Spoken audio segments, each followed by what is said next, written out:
Hello friends, my name is Reena Singh and welcome to my YouTube channel RBS official. तो friends, जैसा कि आप लोग जानते हैं कि मैंने एसटेट की सीरीज़ स्टार्ट की हुई है, एसटेट हिंदी की पीवाईक्यूज़ की। तो मैंने आपको टीसीटी पीजीटी का 2019 का पेपर जो कि हिंदी का पोर्शन है 60 मार्क्स का, वो करवा दिया है। और मैंने आपको एसटेट टीजीटी का भी करवाया है 2020 का, एसटेट टीजीटी 2020 का भी मैंने आपको करवा दिया है हिंदी का पोर्शन। तो आज हम पीजीटी 2020 का करेंगे जो कि हिंदी का ही पोर्शन होगा। ठीक है, तो ये जो पेपर है ये कौन सा है, ये 2020 का है फ्रेंड्स, 2020 पीजीटी। ठीक है, तो चलिए स्टार्ट करते हैं।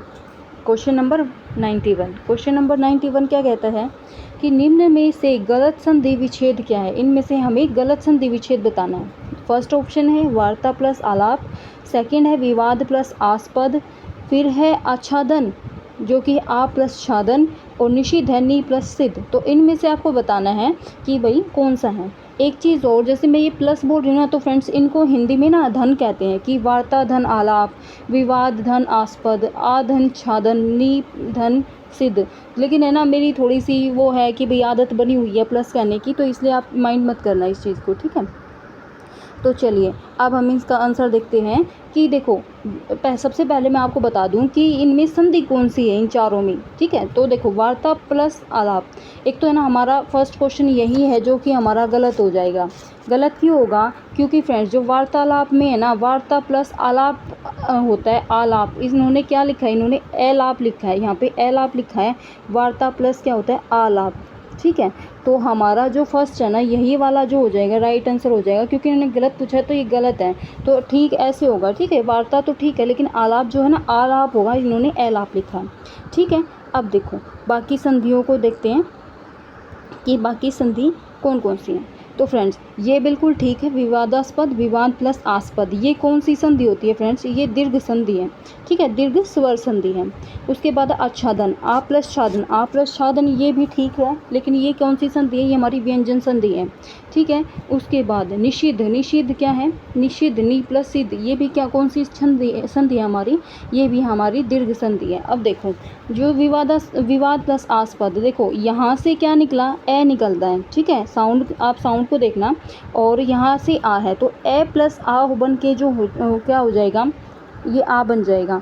तो आ बन जाएगा तो क्या किस में आएगा, ये आएगा हमारा दीर्घ संधि में। ये फ्रेंड्स ये रूल होते हैं। ठीक है, कभी आप ये बोलो कि मैम आप ये कहाँ से बता रहे हो, ये जो है ना ये रूल होते हैं, और ये रूल हमें पढ़ने पड़ते हैं जब हम संधि वाला चैप्टर करते हैं तब। ठीक है, अब देखो आच्छादन, आ प्लस छादन, इसमें व्यंजन संधि क्यों है कि देखो इसमें तो आगे वाला जो है ना उसमें तो आना चाहिए आ या कोई भी स्वर हो या व्यंजन हो, लेकिन जो पीछे है ना यहाँ पे प्लस में या छः है, यहाँ पे व्यंजन दे रखा है, तो अब व्यंजन से जुड़ेगा ना जो, तो वो व्यंजन संधि हो जाएगी। ठीक है, यहाँ पे है ना, देखो यहाँ पे एक मिनट, यहाँ से हम वो कर सकते हैं, देखो यहाँ पे चाहे तो व्यंजन आए या स्वर आए। ठीक है, इसमें इसका कोई मैटर नहीं है, लेकिन मैटर है ना व्यंजन संधि में इसका होता है, यानी पीछे जो व्यंजन आना चाहिए तब जाके हम इसको क्या बनाएंगे, व्यंजन संधि बनती है। ठीक है, और फिर निषिद्ध, निषिद्ध में क्या है, नी प्लस सिद्ध, तो नी में ई आ गया।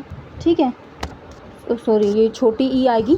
ठीक है, छोटी ई आ गई, तो ये नी से ई निकल के आ गया, प्लस सी से ये भी, ये छोटी ई है अब। ठीक है, ये भी छोटी ई भी है, छोटी ई प्लस छोटी ई, इसमें भी छोटी ई ही निकल के आया, तो ये क्या बन गया, ये हमारा निषिद्ध बन गया इस तरीके से। ठीक है, तो ये भी हमारा कौन सी संधि में आ जाएगा, दीर्घ संधि में आ जाएगा। ठीक है, आई होप आपको समझ में आया होगा। चलिए नेक्स्ट क्वेश्चन पे चलते हैं जो कि है हमारा 92। तो नेक्स्ट क्वेश्चन क्या कहता है, देखिए नेक्स्ट क्वेश्चन में हमें क्या बताना है, अलंकार बताना है कि अलंकार से संबंधित कौन सा विकल्प सुमेलित नहीं है। इन्होंने कहा है कौन सा विकल्प सुमेलित नहीं है, हमें नहीं वाला बताना है। तो देखो फ्रेंड्स, आग हूँ जिसे ढुलकते बिंदु हिमजल के विरोधाभास, भूपति सोहत दान सो फल फूलन उद्यान, दीपक विरहिणी के आसुन वानते भरन लग्यो संसार, मैं जानो मर्जाद तजी उमग्यो सागर खार। यह उत्प्रेक्षा निद्रा के उस अलसित वन में वह क्या भाव की छाया, दृग पलकों में विचर रही या वन्य देवियों की माया। तो ये कौन सा है, ये इन्होंने दे रखा है भ्रांतिमान। तो फ्रेंड्स हमें ये बताना है इनमें से कि इनमें से कौन सा है जो कि राइट है। तो देखो एक बार, आग हूँ जिसे ढुलकते बिंदु हिमजल। सबसे पहले तो मैं आपको बता दूं कि विरोधाभास अलंकार होता क्या है। विरोधाभास क्या क्या होता है कि विरोध न होने पर भी उसमें विरोध का आभास हो, कि जो भी है कि भाई विरोध हो नहीं रहा है, एक तो डायरेक्टली जैसे कि किसी का हम विरोध करते हो लेकिन उसमें सिर्फ दिखा नहीं रखा, लेकिन वो विरोध होता हो उस चीज़ का, तो वो विरोधाभास अलंकार हो। कि विरोध न होने पर भी विरोध का आभास हो, तो वो क्या हो जाता है, विरोधाभास होता है। फिर आ जाता है दीपक। दीपक अलंकार क्या होता है कि प्रस्तुत व अप्रस्तुत दोनों का एक ही धर्म बताना, ठीक है, एक ही धर्म से संबंध बताना। यानी कि जो चीज़ प्रस्तुत है सामने, जो चीज़ प्रस्तुत नहीं है, ठीक है, तो उन दोनों का धर्म एक ही से बताना है कि इन दोनों का संबंध एक ही है, तो वो क्या हो जाएगा, वो दीपक अलंकार हो जाएगा। जैसे अगर मैं आपको एग्जाम्पल दूँ तो वो क्या होगा, जैसे मुख और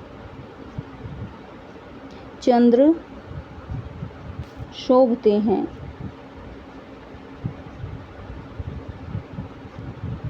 तो है ना, ये मुख का बता दिया, चंद्र का, दोनों का एक ही है कि दोनों ही क्या है, शोभते हैं। ठीक है, तो इस तरीके से ये हमारा कौन सा अलंकार हो जाएगा फ्रेंड्स, ये हमारा दीपक अलंकार हो जाएगा। फिर है हमारा उत्प्रेक्षा अलंकार। उत्प्रेक्षा अलंकार क्या होता है कि भाई उपमान और उपमेय की संभावना हो जिसमें, ठीक है, उपमान में उपमेय की संभावना हो, तो वो कौन सा अलंकार हो जाएगा, हमारा उत्प्रेक्षा अलंकार हो जाएगा। जैसे है ना, मतलब कि एक वो बताऊँ मैं आपको कि जिसमें है ना ये आए कि भाई जैसे मानो, ठीक है, जानो, मनु, जनु, तो जिस तरीके से ये आ जाए ना, कोई भी पंक्तियाँ हो, वाक्य हो, तो उसमें कौन सा हो जाएगा, उत्प्रेक्षा अलंकार हो जाएगा।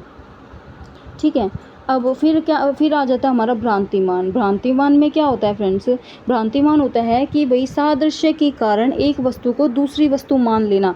यानी कि भाई जो हमारे सामने है उसके कारण क्या है, एक वस्तु को अगर ये मान लिया जाए कि नहीं ये नहीं है, ये तो दूसरी वस्तु है, ठीक है, यानी कि जो वस्तु रियल में है उसको छोड़ के हम उस वस्तु को दूसरी वस्तु मान ले, तो वो भ्रांति हो जाएगी, उस चीज़ की भ्रांतिमान हो जाएगा। ठीक है, तो चलिए अब हम आंसर देखते हैं कि आंसर क्या है। देखो, आग हूँ जिसे ढुलकते हिंदू हिमजल के। देखो, आग की बात की गई है और हिमजल की भी बात की गई है, यानी कि इसमें एक तरीके से विरोध दिखाया गया है। ठीक है, तो ये क्या है, ये हमारा राइट है जो कि है विरोधाभास, तो ये तो हो नहीं सकता क्योंकि इन्होंने नेगेटिव पूछा है। सेकंड क्या है कि भूपति सोहत दान सो फलन फूलन उद्यान। अब इसमें क्या बताया है कि भाई मैंने आपको बताया था कि दीपक अलंकार में कि भाई दो चीज़ों का संबंध बताया था। ठीक है, मतलब कि एक ही संबंध बता देता है कि भूपति सो हतदान सो, यानी कि है ना, जैसे फलन फूलन उद्यान, की जिस प्रकार से अगर भूपति सो हतदान सो, यानी कि भूपति कब सोते हैं कि जब दान देते हैं हम, तो फिर है ना और वैसे ही सोएगी कैसे, जैसे फल फूलन उद्यान की, जैसे फल फूल उद्यान में होते हैं ना, तो वैसे ही जो दान देंगे ना, तो वो हमारी जो है संपत्ति दान देंगे या कुछ भी अपना धन दान देंगे, तो वो भी हमारे लिए अच्छा ही साबित होगी। ठीक है, तो ये दीपक अलंकार है, ये बिल्कुल ठीक दे रखा है। विरहनी में आंसू बनते भरन लग गयो संसार, मैं जानो मर्जाद तजी उमग्यो सागर खार। यानी देखो, मैंने आपको बताया था कि मनु मानु जानो ये आएंगे तो उत्प्रेक्षा अलंकार होगा, तो इसमें देखो जानो है, ठीक है, तो ये हमारा कौन सा हो जाएगा, उत्प्रेक्षा अलंकार हो जाएगा, ये भी हमारा ठीक हो जाएगा। लेकिन फोर देखो, निद्रा के उस अलसित वन में वह क्या भाव की छाया, दृग पलकों की विचर रही या वन्य देवियों की माया। ठीक है, तो देखो अब इसमें क्या कहा है, इसमें इन्होंने या दे दिया, या नहीं होगा। सबसे पहले बता, तो या ना जब होता है जब हमें किसी चीज़ पे संदेह हो। ठीक है, तो संदेह तो है नहीं इसमें, तो इसमें ना इन्होंने बोला है कि भाई कि जो जब संदेह होना तब आएगा, लेकिन इसमें दे रखा है भ्रांतिमान। भ्रांतिमान तो ये है कि कोई एक चीज़ को हम डायरेक्टली ये बोल दे कि ये नहीं, दूसरी चीज़ है, दूसरी चीज़ का नाम दे दे उसको, तब भ्रांतिमान होगा। लेकिन या का दे दिया कि भाई उसको संदेह है इस चीज़ पे, तो फ्रेंड्स ये इसमें ऑप्शन जो है हमारा राइट नहीं होगा, क्योंकि ये इसमें भ्रांतिमान नहीं संदेह है वाला अलंकार आना चाहिए। ठीक है, तो ये जो हमारा ऑप्शन नंबर 4 है वो हमारा इसमें राइट हो जाएगा, क्योंकि इन्होंने नेगेटिव ही पूछा है और नेगेटिव ही ये आंसर है। ठीक है फ्रेंड्स, चलिए क्वेश्चन नंबर नेक्स्ट पे चलते हैं, जो कि है हमारा 93। अब देखो क्वेश्चन नंबर 93 क्या कहता है कि रिझी रिझी रहसी रहसी हंसी हंसी उठे, सांस भरी आंसू भरी कहत दई दई।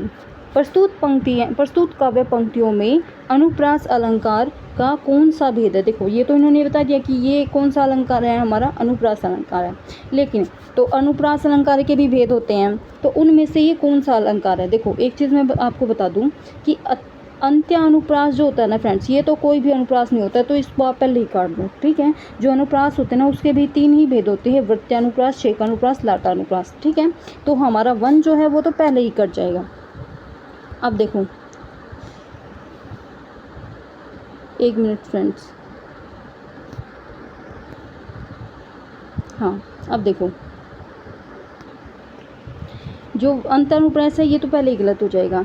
पहले वो देखते हैं हम छेकानुप्रास। छेकानुप्रास किसे कहते हैं? देखो, जिसमें व्यंजनों की एक बार आवर्ती हो सवृत्त क्रमतः, यानी कि जिसमें व्यंजन जो है ना एक बार आवर्ती हो, जैसे कि इन्होंने ना री झी री रसी रसी, इसमें तो दो बार, यानी कि पूरे ही वर्ड कई दो बार यूज़ हो रहे हैं पूरे। देखो ये शब्द है एक तरीके का, ये शब्द भी क्या है 2 बार यूज़ हो रहा है, ये भी 2 बार, ये भी 2 बार, ये भी, तो ये तो हमारा होगा नहीं। क्यों? छेकानुप्रास में क्या होता है कि जब व्यंजनों की आवर्ती होती है, नहीं, जब व्यंजनों की एक बार आवर्ती होती है, ज़्यादा बार नहीं, एक बार, वो क्या होता है, वो छेकानुप्रास होता है, तो ये हमारा होगा नहीं, ठीक है। उसके बाद हम करते हैं लाटानुप्रास। लाटानुप्रास क्या होता है? इसमें शब्द व अर्थ दोनों की पुनरुक्ति होती है, यानी कि इसमें शब्द की भी होती है और अर्थ की भी होती है। कैसे? जैसे लड़का तो, जैसे मैं आपको एक एग्जांपल बताती हूँ, 1 मिनट, हाँ, जैसे लड़का तो लड़का ही है, ठीक है। तो ये बताए लड़का तो लड़का, अब जो ये लड़का है ना, इसमें तो लड़के की बात की गई है जो मेन है, ठीक है। और ये जो लड़का है ना, ये उसका गुण बताया है, ठीक है, कि लड़का तो लड़का ही, एक तरीके से उसका गुण बता दिया कि भाई उसकी अच्छी चीज़ के बारे में बात कर रहे हैं, ठीक है। तो यही कहा जाता है हमारा लाटानुप्रास, ठीक है। ये यानी कि जिसमें शब्द व अर्थ दोनों की पुनरुक्ति होती है, यानी शब्द भी है और अर्थ भी है, इसमें भी शब्द और इसका अर्थ क्या है कि ये करने वाला है, ठीक है, ये जिसके बारे में बात हो रही है वो लड़का, ठीक है। अब देखो फिर हमारा कौन सा आ जाता है? वृत्त्यानुप्रास। वृत्त्यानुप्रास देखो फ्रेंड्स, एक बार है ना, ये 2019 का जो टीजीटी का पेपर है उसमें ना 31 नंबर क्वेश्चन है, ठीक है। तो उसमें ना ये क्वेश्चन बन के आया हुआ था, जो कि ग्रामर वाला पोर्शन होता है ना हमारा 15 नंबर का, तो उसमें ये क्वेश्चन आया हुआ था कि भाई इसकी सही वर्तनी बताओ। तो फ्रेंड्स ये जो वर्तनी दे रखी है ना इन्होंने, ये गलत है, क्योंकि जो वृत्त जैसे ये लिखा हो ना, ये इसमें ऐसे तय आएगा, ठीक है, यानी कि आधा तय, और कहते हैं ना हम इसको, ऐसे तय आता है, फिर ये वृत्त्यानुप्रास होता है, ठीक है, ऐसे होता है। तो फ्रेंड्स ये आप ध्यान रख लेना इसका। तो चलो मैं बताती हूँ आपको वृत्त्यानुप्रास क्या होता है, कि अनेक व्यंजनों की अनेक बार आवर्ती जो होती है, ठीक है, स्वरूप भी, यानी स्वरूप से भी और कर्म से भी, तो उनको क्या कहते हैं? वृत्त्यानुप्रास कहते हैं, ठीक है। यानी कि जैसे ये दे रखी है री जी, देखो एक व्यंजन है, उसकी अनेक बार आवर्ती री री रह ऐसे, ठीक है, झी झी, और ऐसे भी री झी रहसी रहसी, ठीक है, हंसी हंसी, तो इनकी भी अनेक बार आवर्ती हो रही है, तो इसीलिए इसको क्या कहा जाता है? ये है वृत्त्यानुप्रास कहा जाता है। तो हमारा ऑप्शन नंबर जो है 3 राइट हो जाएगा, वृत्त्यानुप्रास, ठीक है। चलिए नेक्स्ट क्वेश्चन पे चलते हैं, जो कि हमारा 94। तो 94 क्या कहता है? देखो कि निम्नलिखित में से विशेषण उपवाक्य है, तो इनमें से विशेषण उपवाक्य कौन सा है? देखो, जो ही पढ़ने बैठा कोई आ गया, जहाँ लहलाते खेत थे वहाँ बहुमंजिला भवन बन गए, जिसे आप ढूंढ रहे हैं वह मैं नहीं हूँ, गुरुजी ने कहा कि वे आज नहीं आएंगे। तो फ्रेंड्स इन चारों ऑप्शन में से हमारा कौन सा राइट हो जाएगा? हमारा राइट हो जाएगा ऑप्शन नंबर 3, ठीक है। अब इन्होंने कहा विशेषण उपवाक्य, विशेषण का उपवाक्य बताना है। देखो अगर ये सारे विशेषण के वाक्य हैं, ठीक है, वाक्य कौन से हैं, मतलब कि जैसे गुणवाचक विशेषण हैं, संख्यावाचक विशेषण है, उनमें से पाएंगे ये, ठीक है। लेकिन जो थर्ड है ना, ये जो सर्वनाम है ना, उसके भी भेद का है, ठीक है, सर्वनाम के जैसे कई भेद होते हैं ना, तो उनके भी भेदों का मिलता है। ये जिसे आप ढूंढ रहे हैं वह मैं नहीं, ठीक है। तो ये जो है सार्वनामिक विशेषण के उपभेदों में से है, तो हमारा ऑप्शन नंबर 3 राइट हो जाएगा। अब देखो क्वेश्चन नंबर 95, ये क्या कहता है कि रोला छंद के संबंध में कौन सा कथन सही नहीं है? रोला छंद के संबंध में कौन सा कथन सही नहीं है? तो फ्रेंड हमें नेगेटिव बताना है। तो फर्स्ट है हमारा, यह मात्रिक समछंद है, इसके प्रत्येक चरण में 24 मात्राएँ होती हैं, अंत में गुरु होता है और 13-11 पर यति होती है। तो इनमें से हमारा कौन सा राइट हो जाएगा फ्रेंड्स? तो हमारा ऑप्शन नंबर 4 राइट हो जाएगा। इन्होंने नेगेटिव पूछा है, नेगेटिव है क्योंकि है ना, देखो ये ठीक है, यह मात्रिक समछंद है, ये बिल्कुल ठीक है। इसके प्रत्येक चरण में 24 मात्राएं होती हैं, ये भी बिल्कुल ठीक है। और अंत में गुरु होता है, ये भी बिल्कुल ठीक है। लेकिन जो 13, 11 पर यति नहीं होती है, यति विराम कब होता है? 11 और 13 पर। ठीक है, तो 11, 13 पर यति विराम होता है, 13, 11 पर नहीं होता। तो इसीलिए हमारा ऑप्शन यही ठीक हो जाएगा, क्योंकि ये गलत है। नेक्स्ट क्वेश्चन पे चलते हैं। नेक्स्ट क्वेश्चन क्या कहता है कि जो जामुन के पेड़ की विधा है, जामुन के पेड़ नामक कहानी का केंद्रीय भाव सरकारी कर्मचारियों की कार्यकुशलता, प्रशासनिक व्यवस्था की संवेदनशीलता और वृक्षों की उपादेयता और देशव्यापी भ्रष्टाचार, इन चारों में से कौन सा होगा? देखो फ्रेंड्स, जो जामुन का पेड़ है ना, उसमें क्या है कि भाई एक बहुत पुराना पेड़ था वो जामुन का, तो वो क्या है, वो गिर जाता है। ठीक है, गिर जाने के बाद है ना, फिर इसमें क्या होता है कि भाई वो जो वन विभाग वालों को बताते हैं, वन विभाग वाले फिर किसी और को पूछते हैं, वो किसी और को पूछते हैं।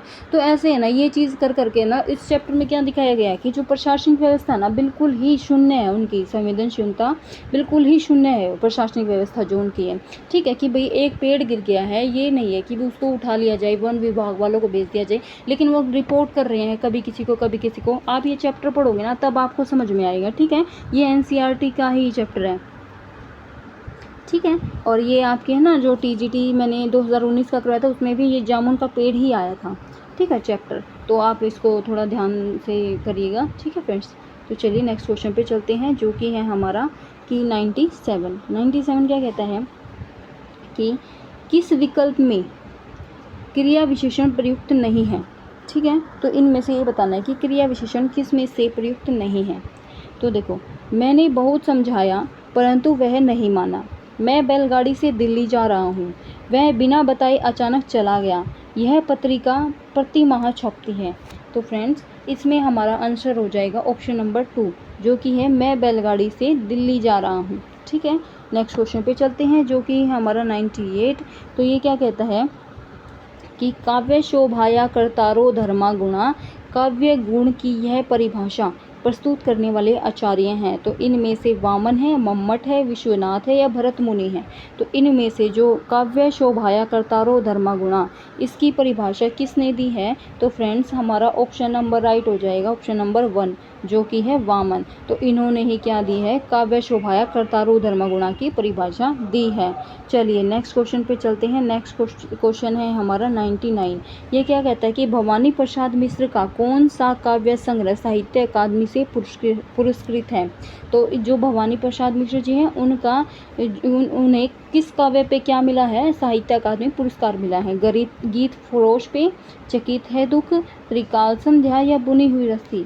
तो फ्रेंड्स, हमारा ऑप्शन हो जाएगा 4, जो कि है बुनी हुई रस्सी। इस पे ही उन्हें क्या मिला है? साहित्य अकादमी पुरस्कार मिला है। किसको? भवानी प्रसाद मिश्र जी को। चलिए नेक्स्ट क्वेश्चन पे चलते हैं, जो कि हमारा 100 क्वेश्चन है। तो चलिए, संगतकार कविता के रचनाकार हैं। तो इन्होंने पूछा है कि संगतकार कविता के रचनाकार कौन है? मंगलेश डबराल हैं, ऋतुराज हैं, नागार्जुन हैं, गिरिजा कुमार माथुर हैं। तो इन चारों में से हमें बताना है। तो फ्रेंड्स, हमारा ऑप्शन नंबर हो जाएगा, ऑप्शन नंबर 1 राइट हो जाएगा, जो कि है मंगलेश डबराल।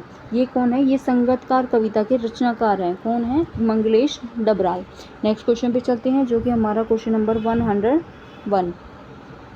तो ये कहता है कि इनमें से कौन सी रचना वीर गाथात्मक नहीं है? कीर्तिलता, बिसलदेव रासो, विजयपाल रासो या परमाल रासो? तो फ्रेंड्स, मैं आपको बता दूं, ये जो रासो होता है ना, रासो का मतलब ही क्या होता है? वीर। ठीक है, तो ये रासो का मतलब वीर होता है। तो आप ये समझ लेना कि भाई जिसमें भी रासो है, ये सारे वीर गाथा के। लेकिन जो कीर्तिलता है ना, इसमें रासो नहीं है, तो ये क्या हो जाएगा? ये हमारा वीर गाथात्मक की रचना नहीं है। ठीक है, तो हमारा ऑप्शन नंबर हो जाएगा 100। एक मिनट फ्रेंड्स, एक मिनट, हमारा ऑप्शन नंबर है ना 182 होगा, बिसलदेव रासो। ये जो है, ये वीर गाथात्मक की रचना नहीं है। ठीक है, लेकिन ये चीज़ राइट है कि भाई जो रासो का मतलब है ना, वीर होता है। ठीक है, इसको आप ये मत समझना, लेकिन ऑप्शन थोड़ा सा वो हो गया था। तो हमारा जो ऑप्शन नंबर 2 है ना, बिसलदेव रासो, ये राइट है कि इनमें से कौन सी रचना वीर गाथात्मक नहीं है। तो हमारा ऑप्शन नंबर हो जाएगा 2। ठीक है, चलिए नेक्स्ट क्वेश्चन पे चलते हैं, जो कि हमारा 102। इसमें क्या कहता है कि एक कि ब्रह्मास्वाद मीवानुभाव्यन अलौकिक चमत्कारी रस, ठीक है, अलौकिक चमत्कारकारी रस। इसमें क्या है, रस विषय की है स्थापना किस आचार्य ने की है। रस विषय की ये जो स्थापना है किस आचार्य ने की है, भरत मुनि ने, शंकुक ने, मम्मट ने या विश्वनाथ ने। तो फ्रेंड्स इसमें हमारा ऑप्शन नंबर जो है ऑप्शन नंबर 3 राइट हो जाएगा, जो कि है मम्मट जी ने ही क्या की है, रस विषय की है स्थापना की है। ठीक है, एक बार दोबारा से देख लेते कि ब्रह्मसवाद मी भावनुभाव्यन अलौकिक चमत्कारकारी रस, ये किसने की है, मम्मट जी ने की है। चलिए नेक्स्ट क्वेश्चन पे चलते हैं। ठीक है, नेक्स्ट क्वेश्चन है हमारा 103 क्या कहता है कि निम्नलिखित में से कौन सा शब्द प्रत्यय रहित है, यानी कि जिसमें प्रत्यय नहीं है। तो फ्रेंड जानवर हो जाएगा, नामवर हो जाएगा, मान्यवर हो जाएगा, ताकतवर हो जाएगा। तो फ्रेंड्स हमारा जो ऑप्शन नंबर हो जाएगा 3 राइट, जो कि है हमारा 3 जो है मान्यवर। ठीक है, ये हमारा राइट हो जाएगा। नेक्स्ट क्वेश्चन पे चलते हैं, जो कि हमारा 104 क्या कहता है कि निम्न में से किस विकल्प में सु उपसर्ग प्रयुक्त हुआ है, यानी कि इन सब में से जिसमें सु उपसर्ग है हमें वो बताना है। ठीक है, तो देखो सौपन, सुंदर, स्वस्ति, स्वीकार। तो फ्रेंड्स ये सारे अपने आप में ही शब्द है, लेकिन है ना जो स्वस्ति है ना, स्वस्ति कैसे, जैसे सु जमा में अस्ति। ठीक है, तो ये हो जाएगा, तो इसीलिए जो सु उपसर्ग है ना ये हमारी स्वस्थी में है। ठीक है, चलिए नेक्स्ट क्वेश्चन पे चलते हैं, जो कि हमारा 105 क्या कहता है, देव ने किसे 34वां संचारी भाव माना है। तो फ्रेंड्स ये जो क्वेश्चन है ये रस का है, तो क्या कहा है कि देव ने किसे 34वां संचारी भाव माना है, अमर्ष को, मति को, छल को या ग्लानि को। तो फ्रेंड्स हमारा ऑप्शन नंबर 3 राइट हो जाएगा, जो कि है छल को। 34वां संचारी भाव देव ने किसे माना है, छल को माना है। ठीक है, नेक्स्ट क्वेश्चन पे चलते हैं, जो कि 106 है। ये क्या कहता है कि इनमें से किस विकल्प में सभी घोष वर्ण हैं। तो फ्रेंड्स ये वर्ण का क्वेश्चन आता है, तो इसमें क्या है कि इन्होंने पूछा सभी घोष वर्ण हैं। तो देखो एक चीज़ आपको पता होगा, नहीं पता है तो मैं बता देती हूँ कि जो हमारे स्वर होते हैं ना जितने भी, यानी कि ए से लेके अंग तक, तो ये क्या होते हैं ना, ये सारे ही घोष वर्ण होते हैं। ठीक है, और घोष को ही क्या बोला जाता है, सघोष बोला जाता है। ठीक है, घोष को ही सघोष बोला जाता है, और जो जितने भी स्वर होते हैं ना वो सारे हमारे क्या होते हैं, घोष वर्ण होते हैं। अब देखो स्वर इन चारों में है, ए इसमें है, आ इसमें है, ई इसमें है, बड़ी ई इसमें है। ठीक है, तो ये सारे ही हमारे क्या होंगे, घोष वर्ण होंगे। तो हम स्वर से तो पहचान नहीं सकते कि हमारा ऑप्शन कौन सा राइट होगा। देखो अब हम पहचानेंगे किससे, वर्ण व्यंजन से पहचानेंगे। देखो ये है ना एक टेबल बनाते हैं, टेबल बताते हैं कौन सी होती है, कचतप, मतलब कि उसको बोलते हैं कचतप। ठीक है, जैसे क वर्ग हो गया, च वर्ग हो गया, एक मिनट, जैसे क वर्ग हो गया, ठीक है, यहाँ च वर्ग हो गया, ट वर्ग हो गया, त वर्ग हो गया और प वर्ग हो गया। ये वर्ग का मतलब क्या होता है, यानी कि जो क वाली लाइन होती है ना, क ख ग घ ड़ च छ ज झ, तो ये जो लाइन होती है ना वो सारी ही इनमें आती है, क वर्ग, ट वर्ग, त वर्ग, प वर्ग, इन सब में। ठीक है, अब देखो जो हमें ये पता है कि भाई है ना, हम जब पढ़ेंगे तो हमें पता है कि पहले दो जो होते हैं ना, पहले दो यानी कि एक ये और एक इधर, यानी कि जो ख वाली लाइन है, छ छ ज सॉरी ठीक है, तो थ प फ। ठीक है, तो ये जो लाइन होती है ना, ये दोनों ही लाइन क्या होती है, अघोष वर्ण की होती है। कौन सी होती है, अघोष वर्ण की। ठीक है, तो ये दो जिसमें होंगे, ये जो 5 वर्ण जो मैंने अभी लिखे हैं, ये जिसमें वो अघोष के होंगे, तो वो हमारा राइट आंसर नहीं होगा, क्योंकि घोष का मतलब मैंने आपको बताया सघोष होता है। ठीक है, तो ये अघोष के हैं, तो देखो अघोष वाला कै इसमें है, तो ये और च भी है इसमें, तो ये फ्रेंड्स हमारा नहीं होगा। ठीक है, ख इसमें है और छ भी है इसमें, तो ये भी नहीं होगा। ठीक है, उसके बाद ग, ई और ज। अब देखो ग जो है हमारा यहाँ आ जाएगा, क ख ग। ठीक है, च छ ज, ट ठ ढ, ट ठ ड।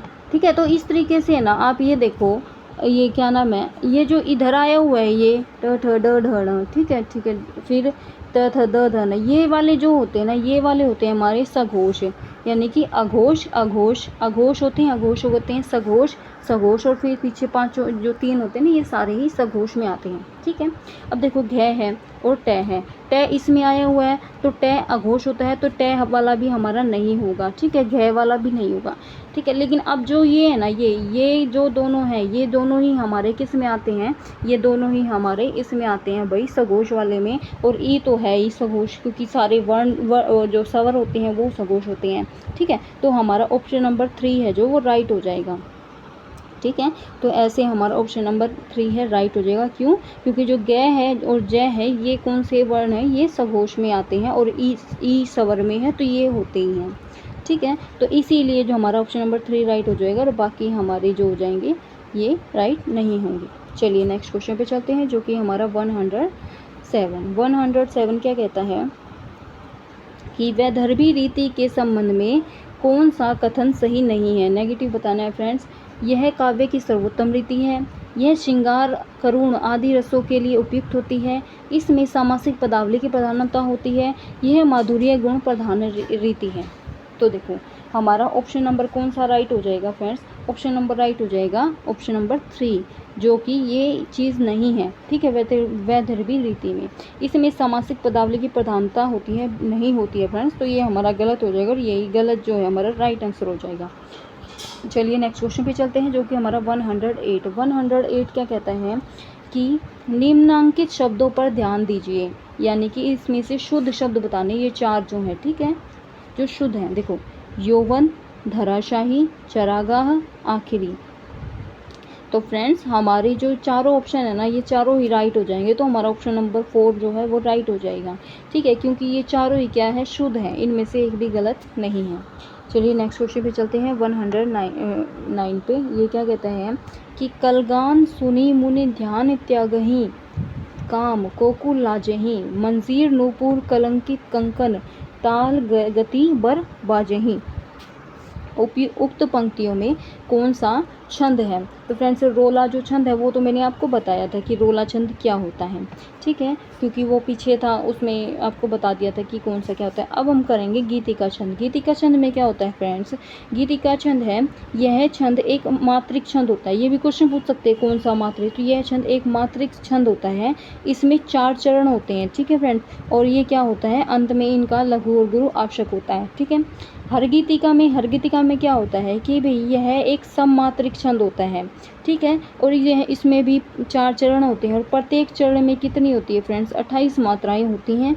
ठीक है, अंत में लघु होता है, और 16 और 12 मात्राओं पर यति होती है। इनकी 16 और 12 मात्राओं पर क्या होता है, यति विराम हो जाता है। ठीक है, और फिर हमारा आ जाता है सवैया। सवैया जो छंद है ये क्या होता है, यह 4 चरणों का वार्णिक छंद होता है। किसमें आता है, ये वार्णिक छंद में।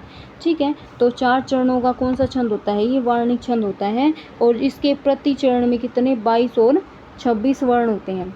ठीक है, इसके प्रत्येक चरण में 26 और 22 वर्ण होते हैं। ठीक है फ्रेंड्स, तो हमारे ये थे। अब देखो क्वेश्चन का जो आंसर है वो क्या होता है।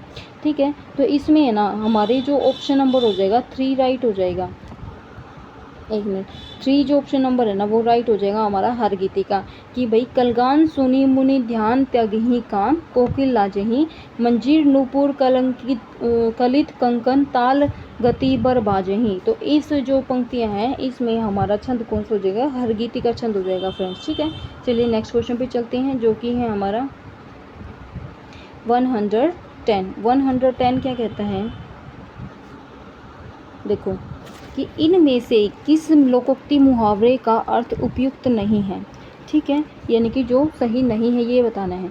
एक हाथ से ताली नहीं बजती, असंभव कार्य कर देना, नेकी कर दरिया में डाल, भला करके भूल जाना चाहिए, उड़ती चिड़िया पहचानना, इशारे से ही गूढ़ बातें जान लेना, पाँव में शनिचर होना, एक स्थान पर स्थिर न रहना।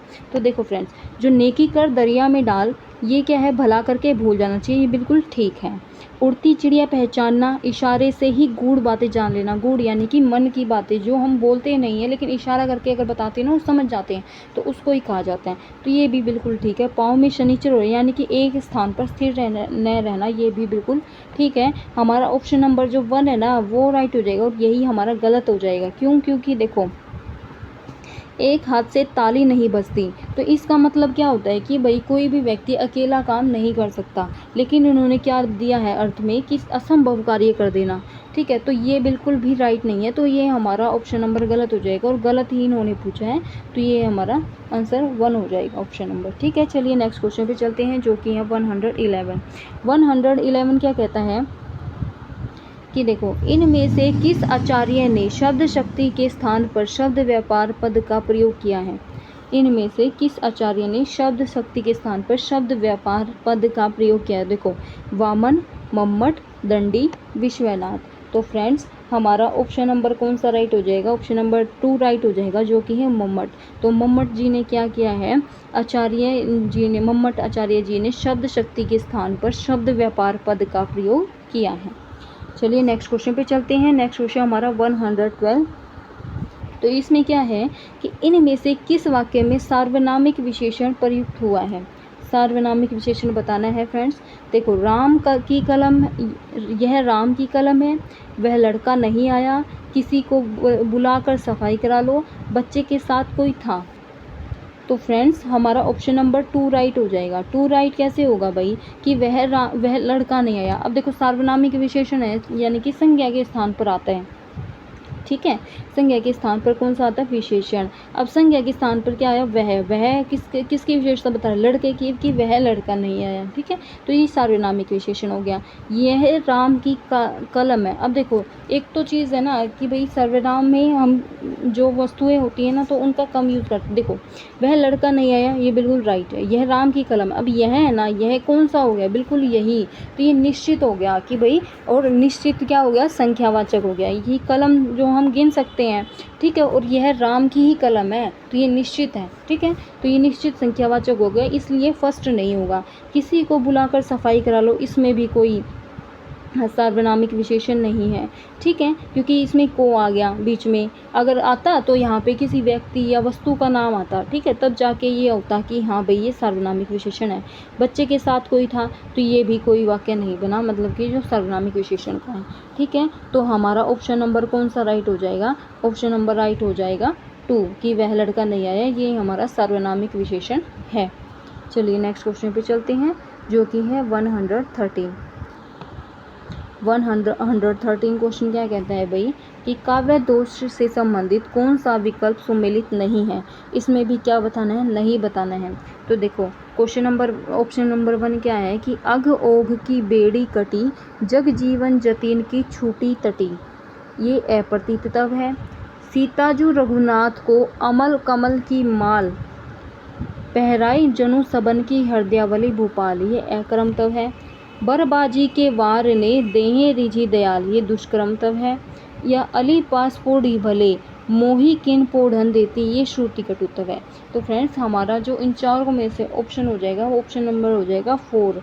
ठीक है, ये सुमेलित नहीं है, बाकी सारे ही क्या हैं? सुमेलित है। तो फिर हमारा ऑप्शन नंबर 4 हो जाएगा। चलिए नेक्स्ट क्वेश्चन पे चलते हैं, जो कि हमारा 114। 114 क्या कहता है कि इनमें से किस आचार्य ने काव्य हेतु के रूप में प्रतिभा को ही एकमात्र चुना है? ठीक है, यानी काव्य हेतु यानी काव्य के लिए रूप में प्रतिभा को ही एकमात्र चुना है। तो वो कौन से हैं? दंडी है, मम्मट है, जयदेव है, भामह है। तो फ्रेंड्स, हमारा ऑप्शन नंबर हो जाएगा 4, जो कि राइट है कि इन्होंने भामह ने ही काव्य हेतु के रूप में प्रतिभा को ही एकमात्र माना है। ठीक है, चलिए नेक्स्ट क्वेश्चन पे चलते हैं, जो कि हमारा 115 क्या कहता है कि इस जल प्रलय में पाठ इनमें से किस गद्य विधा की रचना है?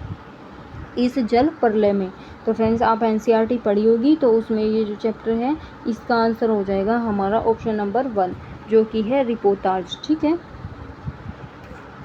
एक मिनट, जो कि है क्या है, हाँ, रिपोर्टाज। ठीक है, नेक्स्ट क्वेश्चन पे चलते हैं। 116 में क्या कहा गया है कि देखो, इनमें से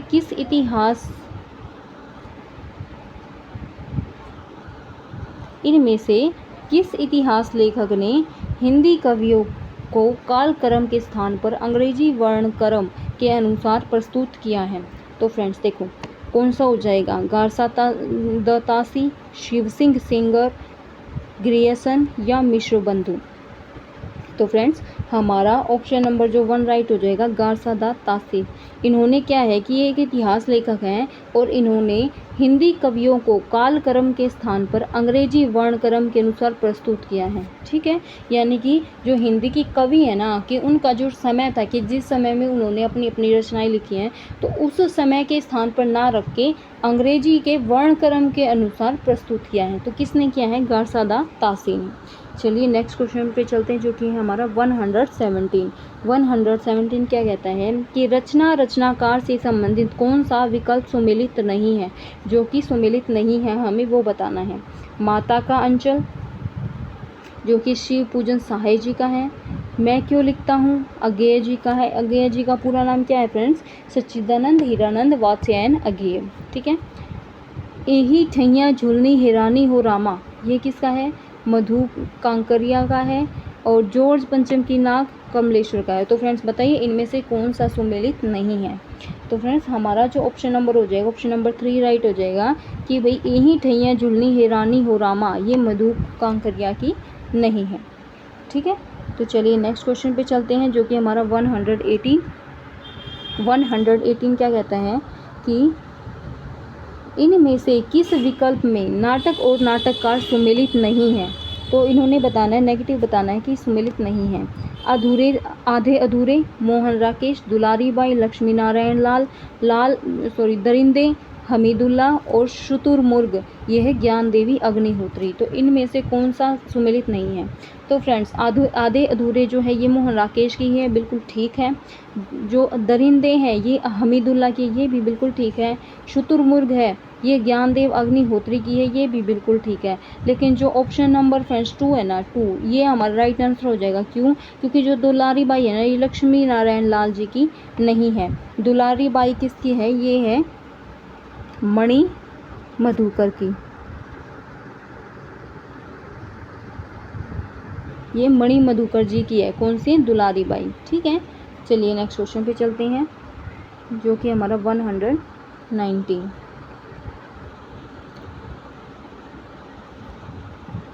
रचना और रचनाकार से संबंधित कौन सा विकल्प सुमेलित नहीं है? इन्होंने बताना है नहीं, मतलब इन्होंने पूछा है नहीं, यानी नेगेटिव। देखो, पेशोला की प्रतिध्वनि जयशंकर प्रसाद की, संशय की एक रात नरेश मेहता की, वैदेही वनवास मैथिली शरण गुप्त का, खुटियों पर टंगे लोग सर्वेश्वर दयाल सक्सेना। तो इनमें से कौन सा सुमेलित जो है वो नहीं है? ठीक है, तो फ्रेंड्स ये जो हमें बताना है, देखो हमारा ऑप्शन नंबर, देखो पेशोला की प्रतिध्वनि जयशंकर प्रसाद की है, संशय की एक रात नरेश मेहता की है, ठीक है, खुटियों पर टंगे लोग सर्वेश्वर दयाल सक्सेना की। लेकिन जो वैदेही वनवास है ना, ये हमारा ऑप्शन नंबर राइट हो जाएगा, क्योंकि वैदेही वनवास जो है वो मैथिली शरण गुप्त की नहीं है। वैदेही वनवास जो है 1940 में लिखी गई थी फ्रेंड्स। और ये है ना, ये किसकी है? ये है हरियोध जी की। यानी हरियोध कौन है? अयोध्या सिंह उपाध्याय हरियोध। मैं आपको लिख के बता देती हूँ। ठीक है,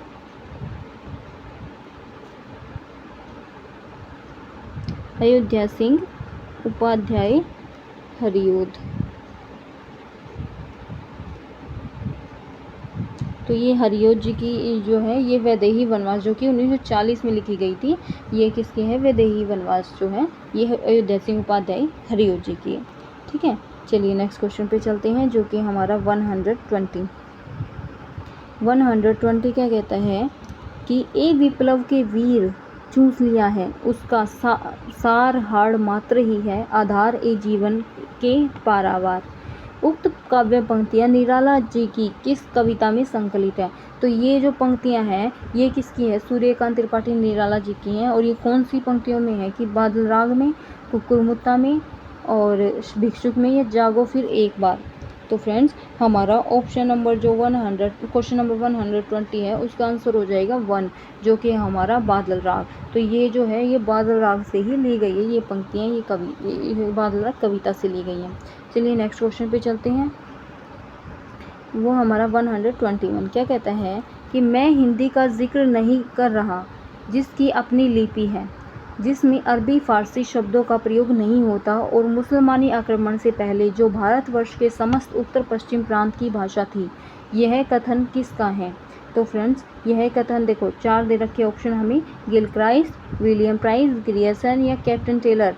तो फ्रेंड्स हमारा जो ऑप्शन हो जाएगा इसमें ऑप्शन नंबर 4 राइट हो जाएगा, जो कि है कैप्टन टेलर। तो ये जो पंक्तियाँ हैं ये जो कथन है, कथन किसका है? ये है कैप्टन टेलर जी का। चलिए नेक्स्ट क्वेश्चन पे चलते हैं। नेक्स्ट क्वेश्चन है 122। तो 122 क्या कहता है कि महादेवी प्रसाद द्विवेदी के विषय में कौन सा कथन सही नहीं है? नेगेटिव बताना है फ्रेंड्स। तो देखो उन्होंने, एक मिनट थोड़ा छोटा कर देती हूँ जिससे आपको ठीक से दिखे। हाँ, उन्होंने हिंदी भाषा का परिष्कार किया, उन्होंने व्याकरण और वर्तनी के नियम स्थिर किए, उन्होंने कविता की भाषा के लिए ब्रिज भाषा को स्थापित किया, सरस्वती के माध्यम से उन्होंने पत्रकारिता का श्रेष्ठ स्वरूप सामने रखा। तो फ्रेंड्स इन चारों में से ऑप्शन कौन सा हो जाएगा हमारा? ऑप्शन नंबर हो जाएगा 3, जो कि है उन्होंने हिंदी कविता की भाषा के लिए ब्रिज भाषा को स्थापित किया। तो फ्रेंड्स ये बिल्कुल ही गलत है, क्योंकि उन्होंने ऐसा नहीं किया था। उन्होंने हिंदी भाषा का परिष्कार किया, ये ठीक है।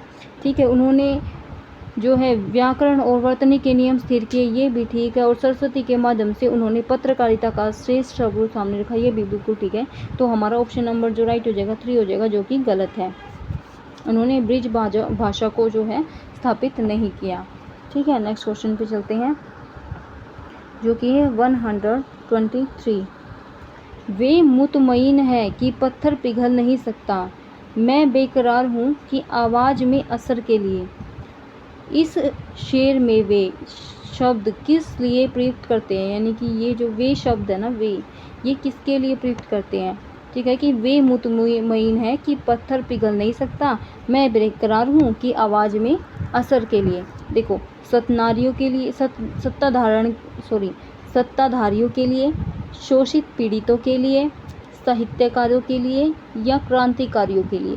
तो इन चारों में से फ्रेंड्स हमारा ऑप्शन नंबर जो है 2 राइट हो जाएगा, जो कि है शोषित पीड़ितों के लिए, यानी कि जिनका शोषण होता है और उनसे वो पीड़ित हो जाते हैं, तो उनके लिए। तो ये किसने कहा है कि वे मुतमईन है कि पत्थर पिघल नहीं सकता, मैं बेकरार हूँ कि आवाज़ में असर के लिए, ये शोषितों पीड़ितों के लिए कहा गया है। ठीक है, चलिए नेक्स्ट क्वेश्चन पे चलते हैं, जो कि है 124। तो 124 जो क्वेश्चन है वो क्या कहता है कि इनमें से कौन सा कथन सही नहीं है? तो फ्रेंड्स ये हमें नेगेटिव बताने कि कौन सा सही नहीं है। वामन के अनुसार पद रचना की विशिष्टता गुणों पर आधारित होती है। कुंतक ने रीति या मार्ग का आधार कवि स्वभाव नहीं वरन देश माना है। भामह ने रीति के 2 भेद वैदर्भी और गौड़ी माने हैं। रुद्रट ने रीति के वैदर्भी, गौड़ी, पंचाली और लाटी भेद माने हैं। तो फ्रेंड्स इनमें से हमारा ऑप्शन नंबर कौन सा राइट हो जाएगा? तो ऑप्शन नंबर राइट हो जाएगा 2, जो कि है कुंतुक ने रीति मार्ग का आधार कवि स्वभाव नहीं वरन देश माना है। तो ये बिल्कुल ही गलत है हमारा। ठीक है, तो ये राइट आंसर हो जाएगा ऑप्शन नंबर 2। चलिए नेक्स्ट क्वेश्चन पे चलते हैं। नेक्स्ट क्वेश्चन है हमारा 125। तो ये क्या कहता है कि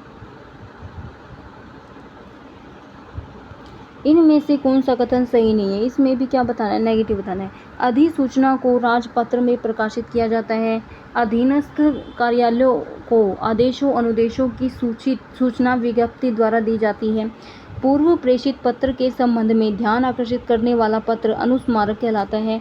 अर्ध सरकारी पत्र में उत्तम पुरुष एक वचन का प्रयोग किया जाता है। तो फ्रेंड्स हमारा जो 125 क्वेश्चन है इसका आंसर हो जाएगा ऑप्शन नंबर 2, जो कि है अधीनस्थ कार्यालयों को आदेशों अनुदेशों की सूचना विज्ञप्ति द्वारा दी जाती है। ये बिल्कुल गलत है। ठीक है, चलिए नेक्स्ट क्वेश्चन पे चलते हैं। नेक्स्ट क्वेश्चन 126 है। 126 क्या कहता है ये देखते हैं कि निम्न में से श्रृंगार रस का विरोधी रस क्या है? यानी कि जो श्रृंगार रस का विरोध में कौन सा रस होता है? वीर रस होता है, हास्य रस होता है, अद्भुत होता है या करुण होता है?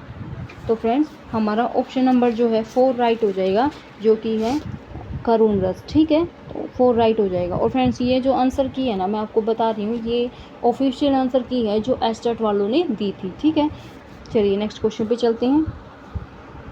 जो कि है 127। 127 क्या कहते हैं कि इनमें से सामासिक पद में द्वंद्व समास नहीं है। देखो फ्रेंड्स, द्वंद्व समास क्या होता है, जिसमें दोनों ही पद प्रधान होते हैं, यानी कि जो पहला पद होता है वो भी मेन होता है, दूसरा पद होता है वो भी मेन होता है। तो ये क्या होते हैं, वो होता है द्वंद्व समास। जैसे देखो भाई और बहन, ठीक है, और जिनके बीच में और आ जाए ना तो ये समझ लेना वो क्या है, द्वंद्व ही समास है, ठीक है। जैसे भाई और बहन, जैसे इन्होंने दे रखा है ऊपर, ठीक है, भाई बहन, तो भाई और बहन, ठीक है। यानी कि आप है ना अपने मतलब खुद से लगा के देखना, बीच में और मिलेगा नहीं आपको, लेकिन आप खुद से लगा के देखना अगर ऐसा है कि क्यों ये भी मेन है, ठीक है, ना कम है ना ज़्यादा है, और ये भी मेन है, ना कम है ना ज़्यादा है, ठीक है। तो दोनों ही जो मेन होते हैं ना तो वो क्या होते हैं, हमारी द्वंद्व समास में आते हैं, ठीक है। तो देखो भाई बहन हो गया, धीरे धीरे, पाप पुण्य दाल रोटी। तो फ्रेंड्स देखो, दाल और रोटी बन सकता है, पाप और पुण्य बन सकता है, लेकिन धीरे और धीरे नहीं बन सकता। धीरे धीरे तो सिर्फ ऐसे ही आएगा क्योंकि दोनों एक शब्द ही एक हो गए हैं ये, ठीक है। तो हमारा ऑप्शन नंबर 2 राइट हो जाएगा, जो कि है हमारा 2 धीरे धीरे, ठीक है। चलिए नेक्स्ट क्वेश्चन पे चलते हैं, जो कि हमारा 128। 128 क्या कहते हैं कि रस निष्पत्ति के संबंध में चित्र तुरंग न्याय उदाहरण किस आचार्य ने प्रस्तुत किया है, भट्टलोहट, शंकुक, भट्टनायक या अभिनव गुप्त। तो इनमें से कौन सा आंसर हो जाएगा फ्रेंड्स हमारा, तो 128 का आंसर हो जाएगा हमारा ऑप्शन नंबर 2, जो कि शंकुक। शंकुक ने क्या किया है कि रस निष्पत्ति के संबंध में चित्र तुरंग न्याय उदाहरण प्रस्तुत किया है, ठीक है, शंकुक जी ने। नेक्स्ट पे चलते हैं, जो कि 129। ये क्या कहता है कि निम्न में से प्रेरणार्थक धातु नहीं है। तो फ्रेंड्स देखो, प्रेरणार्थक धातु कौन सी होती है, प्रेरणार्थक क्रिया या धातु कौन सी होती है, ये होती है कि भाई जो मतलब कुछ करवाना काम, ठीक है, यानी कि खुद काम ना करके दूसरों से करवाना, वो तो होती है प्रेरणार्थक क्रिया। अब प्रेरणार्थक धातु देखो कौन सी इनमें से नहीं है, ये पूछा, समझाना, ठीक है, पिलाना, धुलवाना, जगना। तो इन्होंने नहीं पूछा है, तो जो जगना है ना, जगना कोई भी नहीं होती। देखो प्रेरणार्थ क्या होती है कि भाई खुद काम ना करके दूसरों से करवा। हम किसी को ये कह सकते हैं कि भाई तुम उसको समझा दो, उसको पिला दो, उसको खिला दो, उसको धुलवा दो, ठीक है। तो हम दूसरों से ये काम करवा सकते हैं, लेकिन जो जगना है ना ये तो खुद ही करेंगे हम, ठीक है।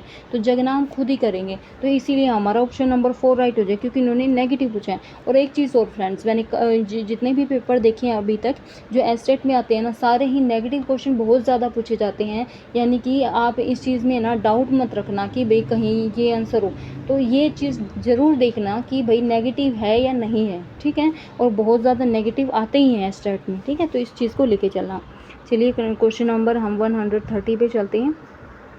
130 क्या कहते हैं कि विशेषण से बनी भाववाचक संज्ञा, विशेषण से बनी भाववाचक संज्ञा कौन सी है इनमें से, लाघव है, लड़कपन है, अपनत्व है, चुनाव है। तो फ्रेंड्स ना तो चुनाव है, ना अपनत्व है, ना लड़कपन है, जो हमारा ऑप्शन नंबर 1 है ना वो राइट हो जाएगा, जो कि है लाघव, ठीक है। ये ही विशेषण से बनी भाववाचक संज्ञा है।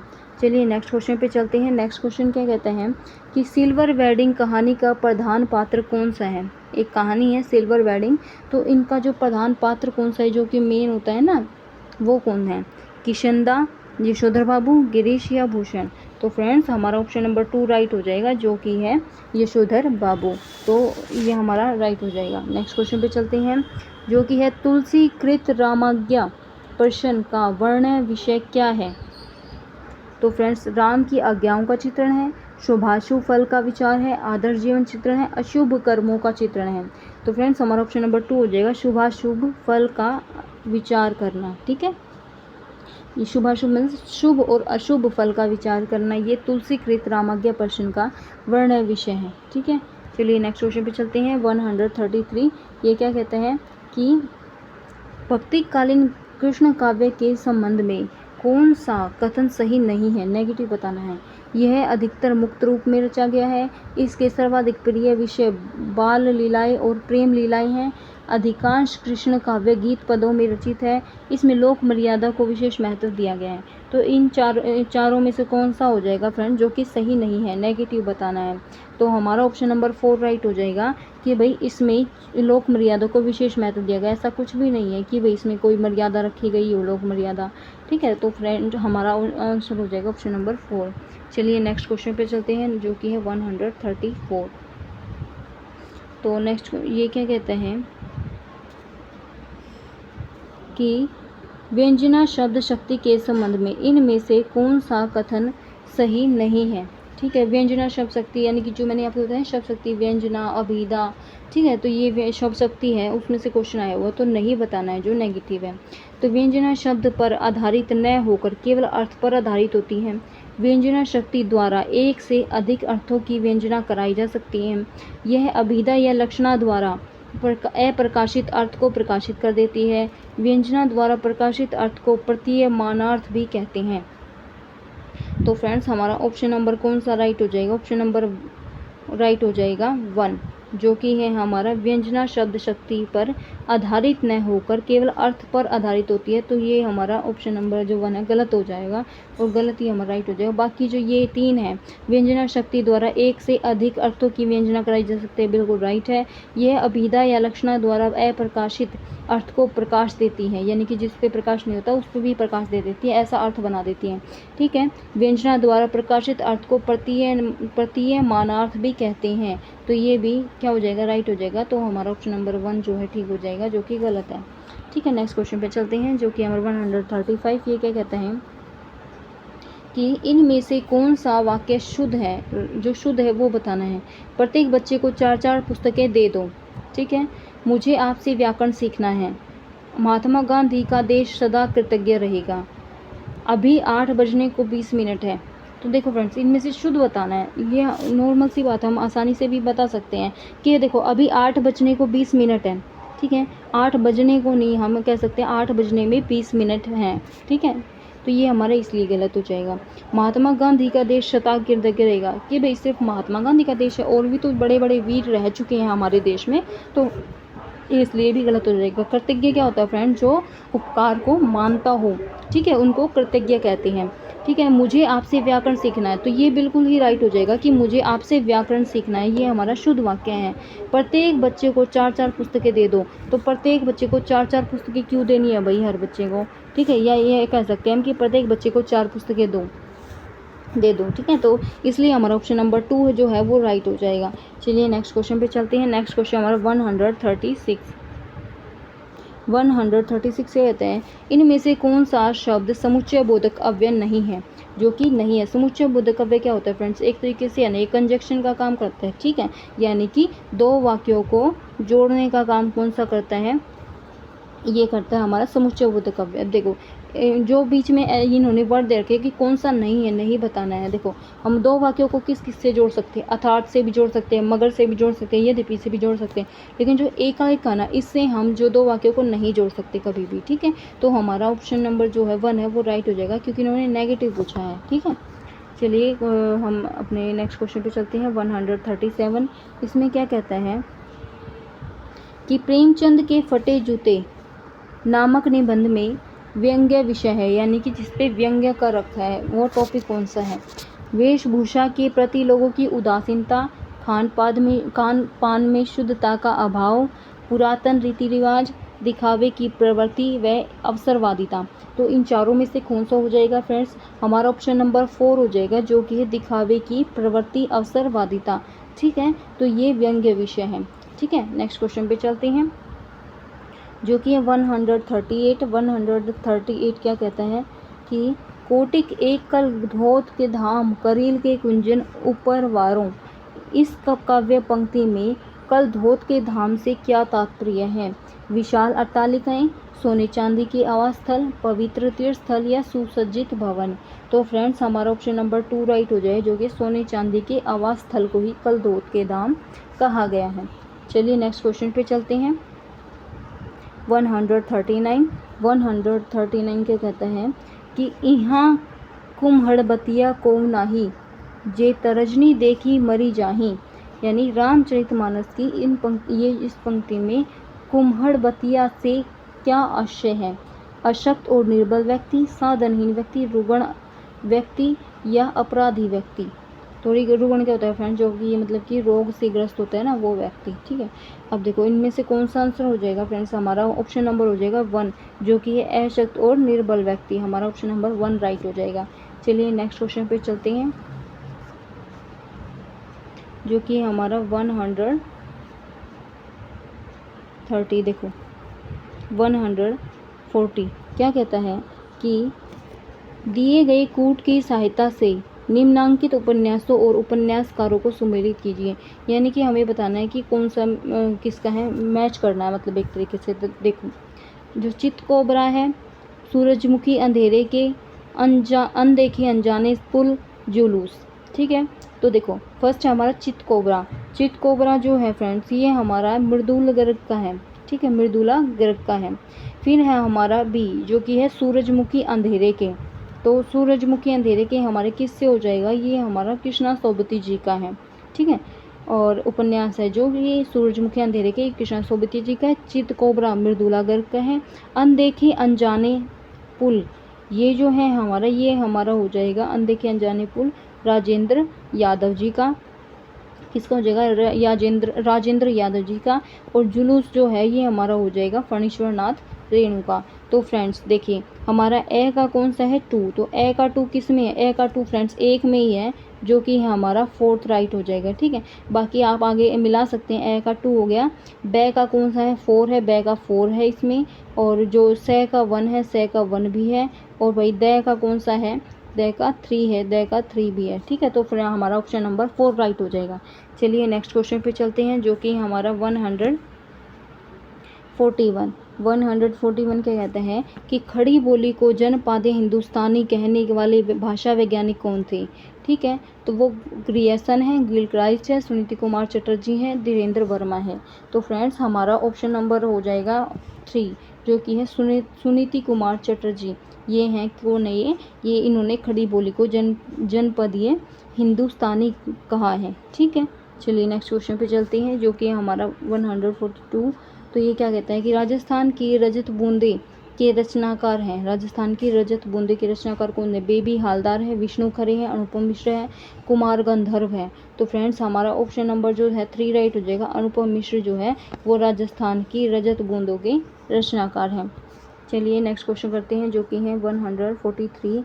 क्या कहते हैं कि दिनकर की इनमें, दिनकर कौन है भाई, रामधारी सिंह दिनकर कि इनमें से कौन सी रचना ज्ञानपीठ पुरस्कार से सम्मानित की गई है। तो फ्रेंड्स कुरुक्षेत्र, उर्वशी, रश्मिरथी, हुंकार। तो फ्रेंड्स हमारा ऑप्शन नंबर 2 राइट हो जाएगा जो कि उर्वशी, इसी से ही उनको ज्ञानपीठ पुरस्कार मिला है। ठीक है, नेक्स्ट क्वेश्चन पे चलते हैं जो कि हमारा 144। ये क्या कहता है कि धूत कहो अवधूत कहो, रजपूत कहो जोला कहो को, यानी कि धूत कहो अवधूत कहो, रजपूत कहो या जोला कहो को, इस काव्य पंक्ति के रचनाकार कौन है। कबीर है, सूर्यकांत त्रिपाठी निराला है, सूरदास है या गोस्वामी तुलसीदास है। तो फ्रेंड्स हमारा ऑप्शन नंबर 4 हो जाएगा, गोस्वामी तुलसीदास जो हैं इसके राइट आंसर हैं। क्यों, क्योंकि ये पंक्तियाँ उनके ही द्वारा कही गई हैं या रची गई हैं। चलिए नेक्स्ट क्वेश्चन पे चलते हैं। ग्रियर्सन ने हिंदी की कितनी बोलियां मानी हैं। जो ग्रियर्सन है उन्होंने हिंदी में कितनी बोलियां मानी है फ्रेंड्स। तो हमारा ऑप्शन नंबर 1 राइट हो जाएगा जो कि 8 बोलियां मानी है ग्रियर्सन जी ने हिंदी की बोलियां। ठीक है, 8 मानी है। चलिए नेक्स्ट क्वेश्चन पे चलते हैं जो कि है 146। तो ये क्या कहता है कि भक्तिन पाठ महादेवी वर्मा के किस गद्य संग्रह में संकलित हैं। मेरा परिवार, अतीत के चलचित्र, समृद्धि की रेखाएं, पथ के साथी। तो फ्रेंड्स इनमें हमारा ऑप्शन नंबर जो हो जाएगा 3 हो जाएगा जो कि है स्मृति की रेखाएं। तो ये क्या होते हैं, ये भक्तिन पाठ की जो महादेवी वर्मा का भक्तिन पाठ है उसमें गद्य संग्रह में संकलित यानी कि गद्य है। ठीक है, तो ये क्या है, कौन से गद्य में है, स्मृति की रेखाएं उसमें है। ठीक है, नेक्स्ट क्वेश्चन पे चलते हैं 147 क्या कहता है कि मैं इस्लाम के महत्व को भूल नहीं रहा हूँ, लेकिन जोर देकर कहना चाहता हूँ कि अगर इस्लाम न आया होता तो भी इस इतिहास का बाहर आना वैसे ही होता जैसे आज है। भक्ति साहित्य के संबंध में यह कथन किसका है, ग्रियर्सन का, रामचंद्र शुक्ल का, हजारी प्रसाद द्विवेदी का, राम कुमार वर्मा का। तो फ्रेंड हमारा ऑप्शन नंबर 3 राइट हो जाएगा जो कि हजारी प्रसाद द्विवेदी जी का है। नेक्स्ट क्वेश्चन पे चलते हैं 148। ये क्या कहता है कि भाई निम्नलिखित में से गद्यबद्ध रचना है। गद्यबद्ध रचना कौन सी है, कृति पताका, श्रावकाचार, संदेश राशक, वर्ण रत्नाकर। तो फ्रेंड्स हमारा ऑप्शन नंबर जो हो जाए 4 राइट हो जाएगा, वर्ण रत्नाकर जो है हमारी गद्यबद्ध रचना है। ठीक है, नेक्स्ट क्वेश्चन पे चलते हैं जो कि हमारा 149। तो वही इनमें मिलान करनी है 149 जो क्वेश्चन है ना इसमें। चलिए मिलान करते हैं हम। तो क्या कहते हैं कि दिए गए कूट की सहायता से निम्नलिखित रचनाओं का मिलान करो, रचनाओं और रचनाकारों का। तो कौन सा है? भाषा भूषण है, जगत विनोद है, उसके बाद है क्या कहते हैं भाव विलास है, कवित रत्नाकर है। तो फ्रेंड्स देखो, जो हमारा भाषा भूषण है ये किसका हो जाएगा? हमारा जसवंत सिंह का हो जाएगा, ठीक है। उसके बाद जगत विनोद है, ये पद्माकर जी का हो जाएगा। भाव विलास है, ये हमारा देव जी का हो जाएगा। और कवि रत्नाकर है, ये हमारा सेनापति जी का हो जाएगा, ठीक है फ्रेंड्स। तो इनमें से हम देखते हैं हमारा ऑप्शन नंबर कौन सा हो जाएगा। देखो, ए का हमने क्या बताया 3, ए का 3 किस में है फ्रेंड्स? ए का 3 एक में ही है, जो कि हमारा फर्स्ट है, तो हमारा फर्स्ट राइट हो जाएगा। बाकी आप मैच कर सकते हैं। जो बी है जगत विनोद का फोन, बी का 4 है। सी है जो भाव विलास उनका देव है, सी का 1 है। और जो डी है उनका 2 है, ठीक है। तो हमारा ऑप्शन नंबर 1 जो है राइट हो जाएगा, ठीक है फ्रेंड्स। तो चलिए नेक्स्ट क्वेश्चन पे चलते हैं। नेक्स्ट क्वेश्चन क्या कहता है कि भाई निम्नलिखित में से किस विकल्प में रचना और रचनाकार सम्मिलित नहीं है? आवारा मसीहा, विष्णु प्रभाकर, कलम की मजदूर अमृत राय, क्या भूलू के याद करूं हरिवंश राय बच्चन, और निराला की साहित्य साधना ये रामविलास शर्मा। तो फ्रेंड्स इसमें हमारा ऑप्शन नंबर कौन सा हो जाएगा? ऑप्शन नंबर हो जाएगा 2, जो कि है कलम का मजदूर। ये अमृत राय का नहीं है फ्रेंड्स, ठीक है। बाकी सारे जो हैं वो हैं, लेकिन कलम का मजदूर जो है अमृत राय का नहीं है। यह किसका है? मदन गोपाल जी का है, ठीक है। मैं आपको बता दूं, यह है मदन गोपाल जी का है, ठीक है। यह है जो कि कलम का मजदूर। और भाई ये जो कलम का मजदूर है ना, इसमें एक जीवनी दे रखी है, किसकी? प्रेमचंद जी की जीवनी दे रखी है, ठीक है। तो ये अगर आपसे पूछा जाए तो कि भाई कि कौन से कवि की है, तो ये प्रेमचंद जी की जो है जीवनी है, कलम का मजदूर जो दे रखी है, ठीक है फ्रेंड्स। चलिए नेक्स्ट क्वेश्चन तो है नहीं भाई, अब आपका जो ये पेपर है वो कंप्लीट हो जाता है फ्रेंड्स। और अगर आप मुझे कमेंट में बताइएगा कि आपको कैसा लगा, और अगर वीडियो अच्छी लगी है तो वीडियो को लाइक कीजिएगा। और अगर आपको ऐसी ही वीडियो और चाहिए हैं और प्रैक्टिस के लिए क्वेश्चन आंसर करने हैं तो आप चैनल को सब्सक्राइब कीजिएगा। और फ्रेंड्स बताइएगा कमेंट में लिख के कि आपको वीडियो कैसी लगी। और मैं ऐसे ही आपके लिए, आज मैंने आपको 2020 का पीजीटी का करवाया है, तो ऐसे ही मैं आपको फिर 2021, 22, 23 का और प्रीवियस पेपर करवाऊंगी, जिनकी बिल्कुल भी तैयारी नहीं है। अगर वो आप PYQs भी कर लेते हैं तो थोड़ी बहुत आपको हेल्प अवश्य मिलेगी, ठीक है फ्रेंड्स। Thank you.